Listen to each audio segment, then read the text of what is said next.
Hello everyone. Hello everyone. My name is Ishi Kumar and I will discuss today physics important formula.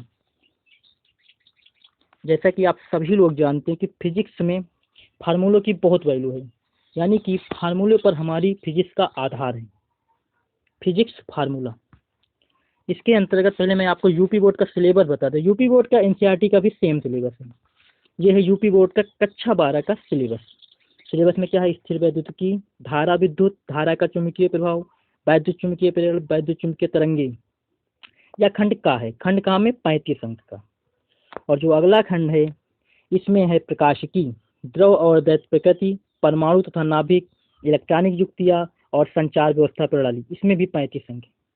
तो total ये 10 unit है। 10 unit के अंतर्गत आपका पूरा का पूरा पेपर आता है। इसके अंतर्गत सभी में कुछ ना कुछ सूत्र हैं और अक्सर बच्चों के सामने ये समस्या होती है कि वो सूत्र को भूल जाते हैं या याद नहीं रख पाते हैं। तो इसको कैसे याद रखा जाए या कैसे चीज़ें एक दूसरे से जो रिलेटेड हैं, यानी कि फिजिक्स के सूत्र, तो वो कैसे याद हों, तो वो मैं इस वीडियो में आपको बताऊंगा याद करना। यह पहला भाग है। इसके अंतर्गत केवल मैं जो शुरुआती 2 यूनिट हैं, यानी कि स्थिर वैद्युति और धारा विद्युत, इन 2 यूनिट की मैं जितनी भी फार्मूले हैं उनकी व्याख्या करूंगा। पहले ये समझ लेते हैं कि फार्मूले की इंपॉर्टेंस क्या है। जैसे कि एक बच्चा है और उसके पेपर में आ गया आवेश की परिभाषा लिखो या विद्युत धारा की परिभाषा लिखो, तो उसने विद्युत धारा की परिभाषा लिख दी और छोड़ दिया। और एक विद्यार्थी को केवल सूत्र आता है, परिभाषा नहीं आती, तो देखते हैं वो कैसे परिभाषा बना लेगा। जैसे कि आई बराबर होता है क्यू अपॉन टी। ठीक है, अब परिभाषा बनानी कैसे बनाएंगे कि एकांक समय में प्रवाहित आवेशी विद्युत धारा कहलाता है। एकांक समय में प्रवाहित आवेशी विद्युत धारा कहलाता है। अब इसके बाद में उस विद्यार्थी ने किया क्या, इसका मात्रक भी नीचे लिख दिया। क्यू का मात्रक होता है कूलाम, ठीक, और समय का सेकंड। तो ये हुआ विद्युत धारा का मात्रक होता है कूलाम प्रति सेकंड। और इसके आगे अगर आपने विमा भी लिख दी इसकी एम्पियर, तो सोचिए एक बच्चा जो केवल परिभाषा लिखेगा और एक को कुछ नहीं आता था, केवल सूत्र आता था, इसके आधार पर थोड़ा सा दिमाग का यूज करके वो बहुत अच्छी व्याख्या लिख लेगा। इस स्थिति में उसका जो उत्तर होगा वो आप खुद सोच सकते हैं कितना वजन होगा, टू द पॉइंट होगा। तो फिजिक्स में पूरी की पूरी इंपॉर्टेंस है फार्मूले की, यानी कि सूत्रों की। फिजिक्स के पिलर हैं सूत्र। तो और सूत्र की क्या इंपॉर्टेंस हो सकती है? जैसे आप कोई डेरिवेशन कर रहे हैं, डेरिवेशन में क्या होता है, एक सूत्र से हम दूसरे सूत्र तक पहुंचते हैं। तो अगर सूत्र याद है तब आप क्या कर लेंगे, विमा निकाल सकते हैं और परिभाषा भी निकाल सकते हैं। एक और एप्लीकेशन हो सकता है, चलिए वो मैं आपको बताता हूँ। जैसे आपके सामने जो नियतांक होते हैं उनकी विमा निकालना आ जाता है पेपर में कि नियतांक की विमा निकालो। जैसे कि न्यूटन का जो फर्स्ट लॉ है वो क्या है, एफ बराबर G m1 गुरुत्वाकर्षण नियम m2 बटे आर स्क्वायर। अब आपसे पूछ लिया गया कि जी की विमा निकालो और बच्चे रट कर जाते हैं, वो गलत करके आते हैं, तो इसमें कुछ नहीं करना है। जी बराबर, इसको थोड़ा सा हमने हल किया, एफ आर स्क्वायर बटे m1 m2। अब एफ की विमा लिख दी, कितनी होती है, एम एल टी माइनस 2, और आर की विमा होती है एल यानी कि एल स्क्वायर। नीचे हमने क्या किया, एम और एक और एम, एक एम से ये एम हो गया कैंसिल। ठीक है, एक एम से एम कैंसिल। अब क्या बचेगा, हल करके देख लेते हैं कि बीमा क्या आएगी। एफ की बीमा आएगी जी यानी कि एम माइनस 1 और एल की घात 3, और दूसरा आएगा टी की घात -2। ये बीमा किसकी है, जी की।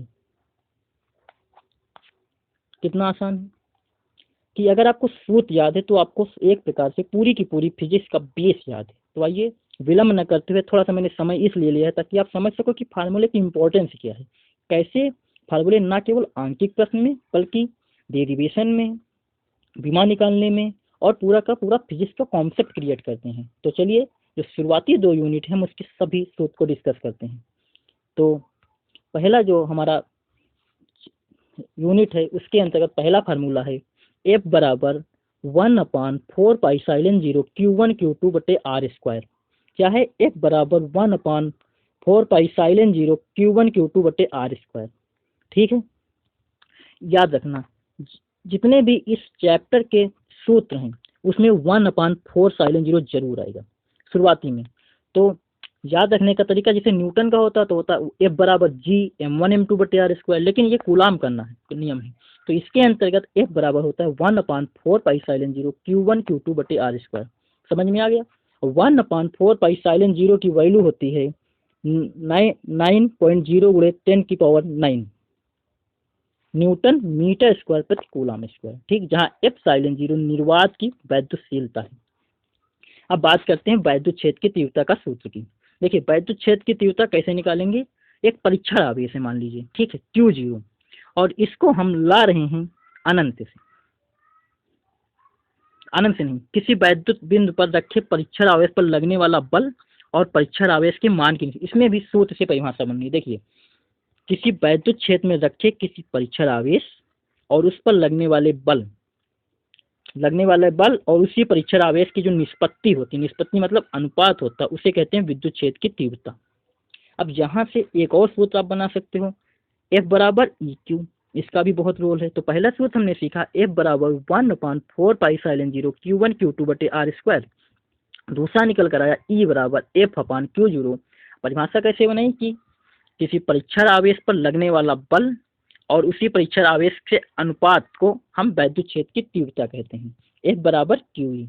अब आपसे कोई पूछ सकता है कि वैद्युत क्षेत्र की तीव्रता की का मात्रक क्या होगा? तो मात्रक F का मात्रक क्या होता है? न्यूटन, और Q का कूलाम। तो इसका मात्रक सूत्र की सहायता से हमने निकाल लिया। वैद्युत क्षेत्र की तीव्रता बराबर होता है जो इसका मात्रक होता है न्यूटन बटे कूलाम।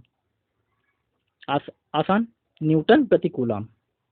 अब सोचिए कि यहाँ पर F Q0 से अगर हम भाग दे दें E निकालने के लिए तो एक Q कट जाएगा, यानी बचेगा Q बटे आर स्क्वायर। तो वैद्युत क्षेत्र की जो तीव्रता होती है इसका एक दूसरा सूत्र होता है E बराबर 1/4π/0 Q बटे आर स्क्वायर। इसमें क्या था? Q1 Q2 बटे आर स्क्वायर, लेकिन जब एक Q कम पड़ जाएगा तो वैद्युत क्षेत्र की तीव्रता हो जाएगी 1/4π/0 Q बटे आर स्क्वायर। ठीक है, चलिए अगला सूत्र हम देख लेते हैं।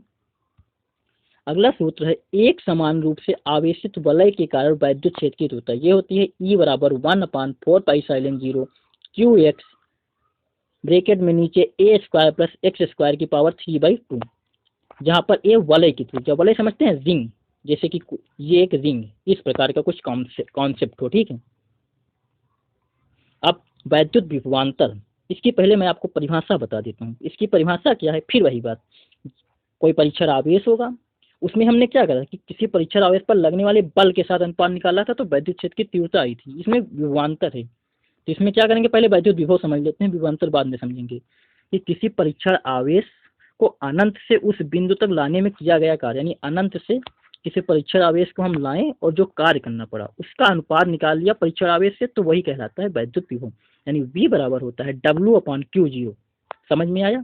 V बराबर W/Q0।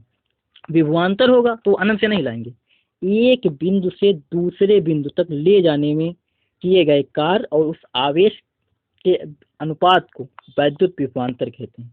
तो V बराबर होता है W/Q0। अब यहीं से बच्चों बहुत ही इंपॉर्टेंट एक फार्मूला निकलता है, शायद आपने कभी ध्यान नहीं दिया होगा कि W बराबर यहाँ से निकल कर आएगा VQ, V और Q, और Q बराबर क्या होता है? IT। तो W बराबर एक सूत्र होता है QVIT। W बराबर सूत्र होता है V और Q बराबर IT, तो VIT यानी विट। ये भी बहुत ही महत्वपूर्ण सूत्र है। चलिए अगला एक इलेक्ट्रॉन वोल्ट, इसका मान आपको याद रखना 1.6 × 10⁻⁻19 जूल। अगला सूत्र है कि बिंदु आवेश के कारण किसी बिंदु पर वैद्युत विभव। सबसे पहले हमने सीखा F बराबर क्या था? ध्यान से रिवाइज करेंगे 1/4π/0 Q1 Q2 बटे आर स्क्वायर। दूसरा फार्मूला हमने सीखा वैद्युत क्षेत्र की तीव्रता का, तीव्रता में क्या था? Q बटे आर स्क्वायर था। याद रखना, जब भी आपको कंफ्यूजन हो तो याद रखना कि जब विभव की बात करेंगे तो वहां पर नीचे एक आर कम होता है, तो यहाँ पर उसमें क्या था? वैद्युत क्षेत्र की तीव्रता में E बराबर 1/4π/0 Q बटे आर स्क्वायर था, लेकिन यहाँ पर क्या होगा? V बराबर 1/4 Q बटे R, यानी एक R यहाँ पर कम होता है। ठीक, चलिए अगला हम याद करते हैं। इस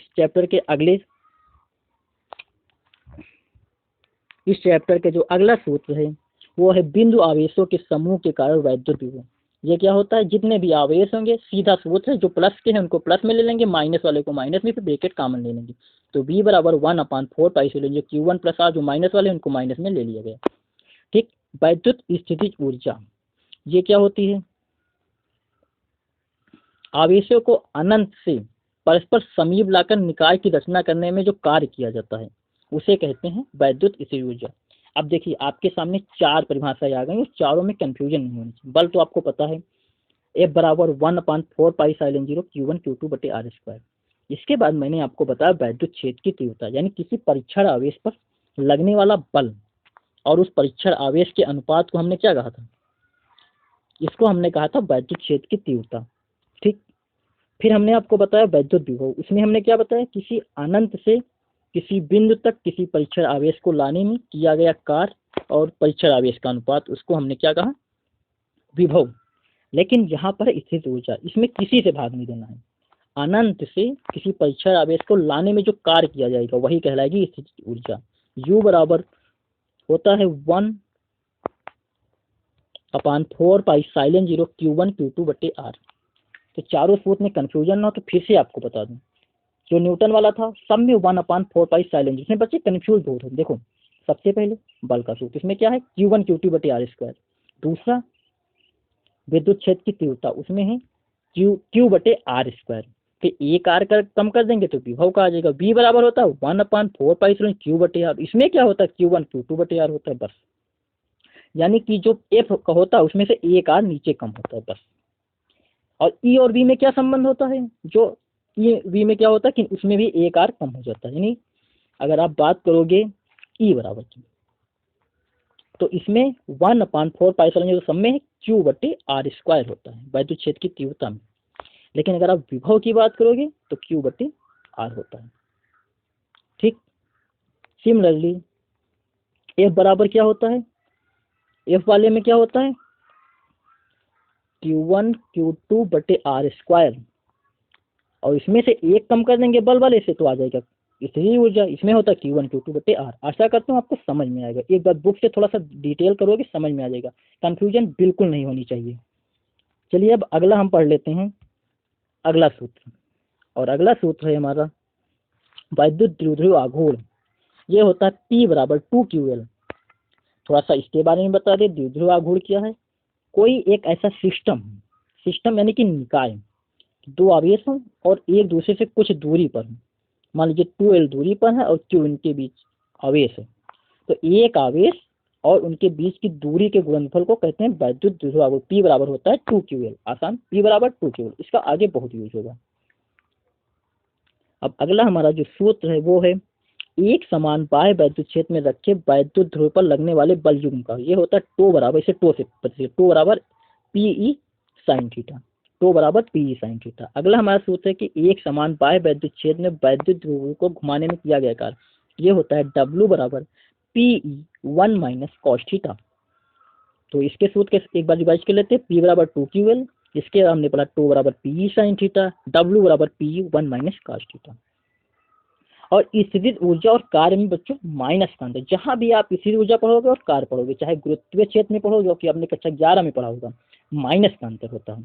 जैसे कि जो कार्य था ये था PE cos थीटा, और इसमें माइनस लग जाता है जब हम याद करते हैं स्थितिज ऊर्जा। अगला जो हमारा सूत्र है मोस्ट इंपॉर्टेंट, इसका डेरिवेशन भी पूछा जाता है, लेकिन यहाँ पर मैं केवल फार्मूला डिस्कस कर रहा हूँ। वैद्युत क्षेत्र की अक्षीय स्थिति में किसी बिंदु पर वैद्युत क्षेत्र की तीव्रता, ये है क्या, पहले हम ये समझ लेते हैं। जैसे कि दो आवेश थे Q1 Q2, कुछ भी कह लीजिए आवेश थे, और इसी के अक्ष पर एक बिंदु है P, इस पर आपको विद्युत क्षेत्र की तीव्रता निकालनी है। यानी कि अक्षीय स्थिति में विद्युत क्षेत्र की तीव्रता क्या होगी, तो E बराबर होता है 1/4 2P बटे R³। और निरक्षीय स्थिति में P हटा दो, P बटे R³। निरक्षीय स्थिति का भी आपको मैं बताता हूँ, निरक्षीय स्थिति का होता है E बराबर 1/4 P अपान आर क्यूब। तो अच्छी स्थिति में हमने क्या देखा था, E बराबर था 1/4 2P बटे आर क्यूब, और निरक्षीय स्थिति आ जाए तो 1 2 हटा दो, इसमें आ जाएगा P बटे आर क्यूब। अच्छा, निरक्षीय स्थिति में क्या रहा होगा, उसमें आवेश ऐसे ही होते हैं, दो आवेश रहे होंगे, ठीक है, और इसमें जो जिस बिंदु पर निकाला वो इसी अक्ष पर, उसमें अक्ष पर था P, और इसमें जो P होगा इस अक्ष पर नहीं, एक अक्ष पर, तो ये Y अक्ष पर रहा होगा, तो इसमें क्या होगा P बटे आर क्यूब। समझ में आ रहा है।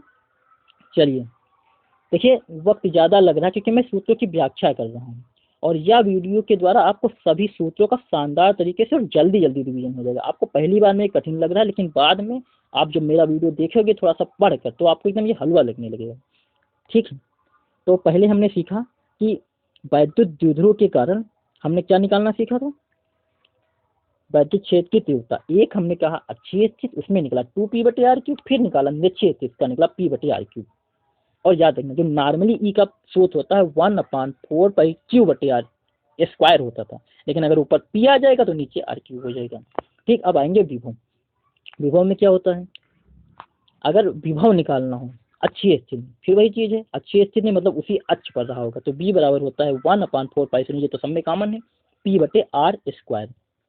और एक चीज़, खास चीज़ बताता हूँ, E और V में हमेशा मैंने बताया है 1 R का डिफरेंस जरूर मिलेगा, आंशिक मान से भले जो भी चेंज हो, अच्छी स्थिति में उसमें आर क्यूब होता है, तो इसमें अगर विभव की बात है तो आर स्क्वायर होता है। तो 4 सूत्र यहाँ से हमने सीखे। अगर निरक्षीय स्थिति तो होगा 0। तो चारों सूत्र को एक बार पहले मैं जल्दी से रिवाइज करा दूँ। वैद्युत द्विध्रुव के कारण अगर वैद्युत क्षेत्र की तीव्रता की बात की जाए, जो अच्छी स्थिति में होती है 1/4 2P बटे आर क्यूब, और इसके बाद निरक्षीय स्थिति हो तो P बटे आर क्यूब।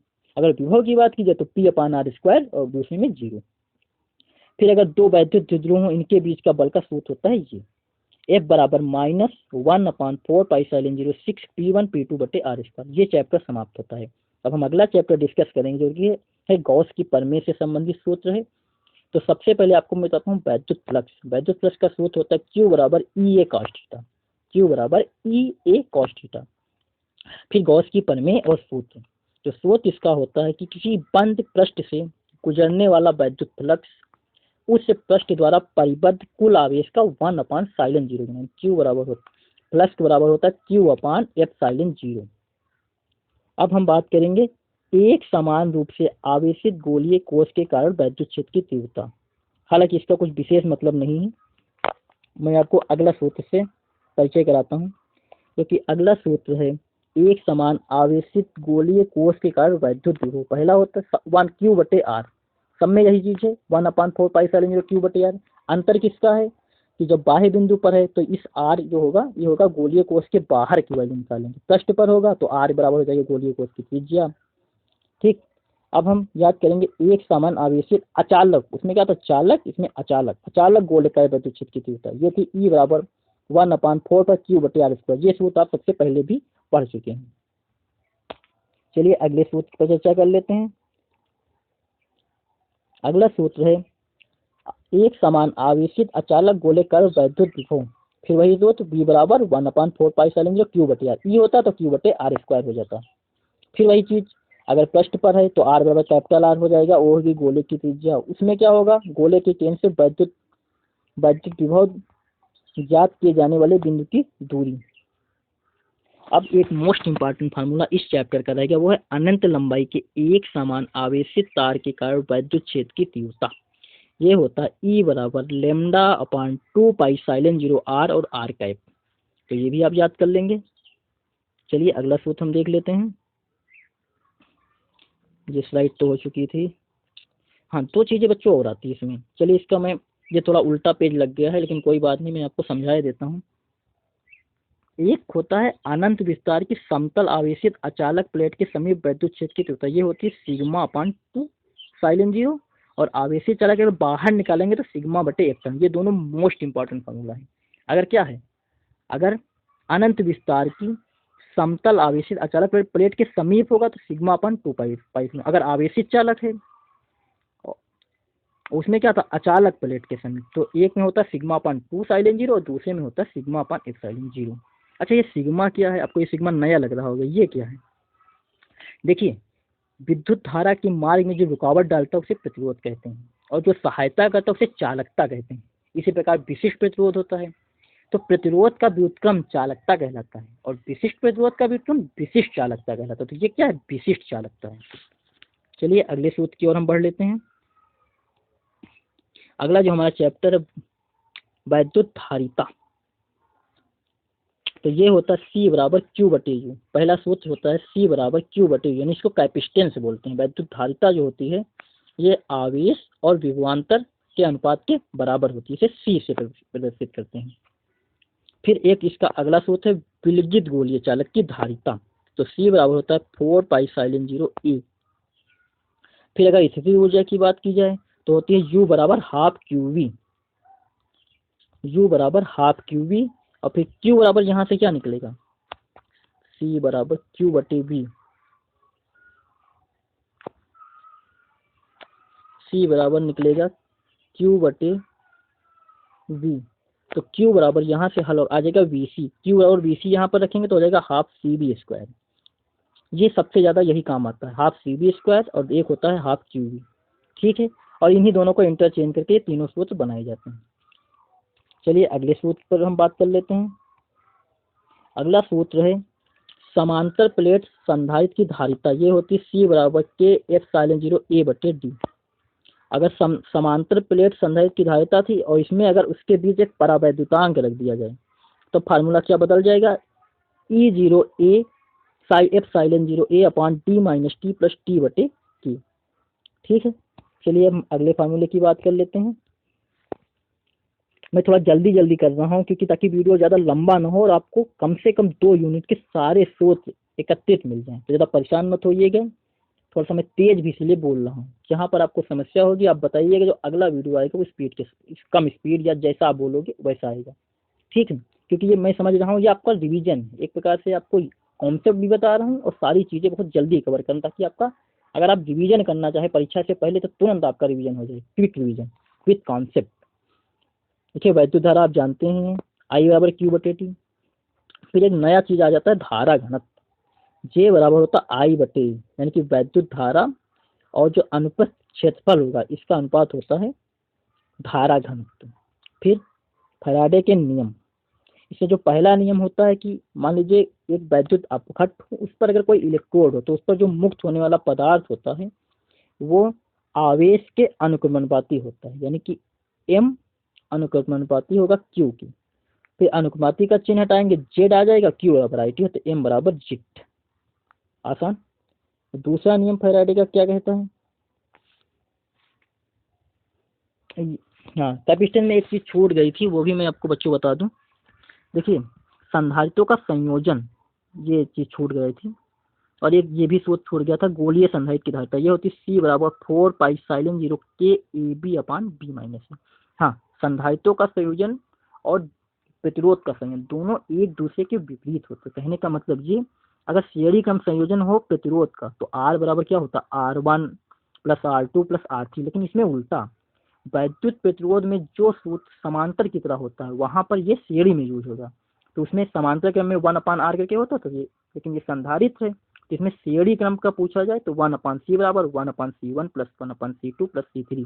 और समांतर का पूछा जाए तो जैसा कि उसमें श्रेणी में, तो उसमें श्रेणी में नॉर्मली जोड़ते थे तो इसमें समांतर में नाम दिए होते हैं। C बराबर होता है C1 plus C2 plus C3। तो ये हो गया आपका सूत्र। चलिए अगले सूत्र की तरफ बढ़ते हैं। ये सूत्र तो हो ही गया है, U बराबर हाफ CB स्क्वायर। ठीक, चलिए जो अगला है वैद्युत चालन, ये भी मैंने थोड़ा, ये स्लाइड दोबारा आ गई है। एक ये सूत्र बहुत पूछते हैं कि फैराडे नियतांक और इलेक्ट्रॉनिक आवेश में संबंध क्या होता है, तो F बराबर NE होता है।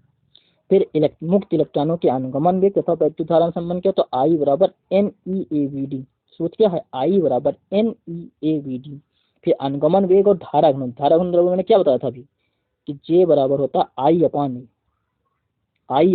E। अनुगमन वेग धारा घनत्व के बीच में संबंध होता है J बराबर NEVD। चलिए अगली स्लाइड की ओर बढ़ते हैं। ओम का नियम आप सभी जानते हैं, V अपान I बराबर R होता है, कोई बताने की जरूरत नहीं है। प्रतिरोधकता ये क्या होती है? रो बराबर होता है E अपान G। ई आप सभी जानते हैं, जे भी आप सभी, जे बराबर क्या होता है, धारा घनत्व होता है ये। फिर विशिष्ट जो प्रतिरोध होता है इसको बोलते हैं RA/L। ये हल करने पर निकलेगा, जब ई बराबर आप सूत्र लगाओगे और जे बराबर रखोगे I/A, इस तरीके से ये निकल आएगा। फिर विशिष्ट प्रतिरोध के व्युत्क्रम को विशिष्ट चालकता का, मैंने अभी आपको बताया था, सिग्मा बराबर विशिष्ट प्रतिरोध का व्युत्क्रम, विशिष्ट चालकता, प्रतिरोध का व्युत्क्रम चालकता, विशिष्ट प्रतिरोध का व्युत्क्रम विशिष्ट चालकता। चलिए दोस्तों अगला बढ़ लेते हैं। अब हम अंतिम चैप्टर पर आ गए हैं, दोनों यूनिट हमारी खत्म होने वाली है। ये सूत्र E बराबर W/Q सभी लोग जानते हैं कि परिभाषा से क्या आया था कि किसी परीक्षण आवेश पर किया गया कार्य और उस परीक्षण आवेश के अनुपात को E बराबर कहते हैं W/Q। ठीक है, अब मान लीजिए कभी कभी दोस्तों एक बहुत खास चीज आपको बता दूं, आपसे पूछ लें वैद्युत क्षेत्र की तीव्रता की विमा बताइए, E की विमा बताइए, तो W तो आप जानते हैं जूल होता है, और जूल यानी कि कार्य का मात्रा, यानी कार्य W बराबर कार्य है तो कार्य का विमा क्या होगी, mL² T-2। अब मान किसी बच्चे को नहीं याद है और उसको वैद्युत क्षेत्र की तीव्रता निकालेंगे, देखिए कैसे निकालेगा अगर समझदार बच्चा होगा। अब क्यू पर बच्चा अटकेगा, नॉर्मल बच्चा कि यार क्यू का तो कुछ पढ़ा ही नहीं, लेकिन भैया क्यू बराबर IT तो होता है, आई का मतलब एम्पियर, टी मतलब टाइम, तो यहाँ पर नीचे क्या होगा, ए और टी, इसे हल कर लेंगे, आ जाएगा एम जो वैद्युत क्षेत्र की तीव्रता होगी mL² T-3 और A-1, ये होती है वैद्युत क्षेत्र की तीव्रता। जहां भी आप फंसना Q बराबर AT रख देना, AT यानी एम्पियर और T समय, जैसे ये रखोगे आपका किसी भी फार्मूले में विमीय सूत्र निकालने में आपको समस्या नहीं होगी। तो ये हमने सीख लिया।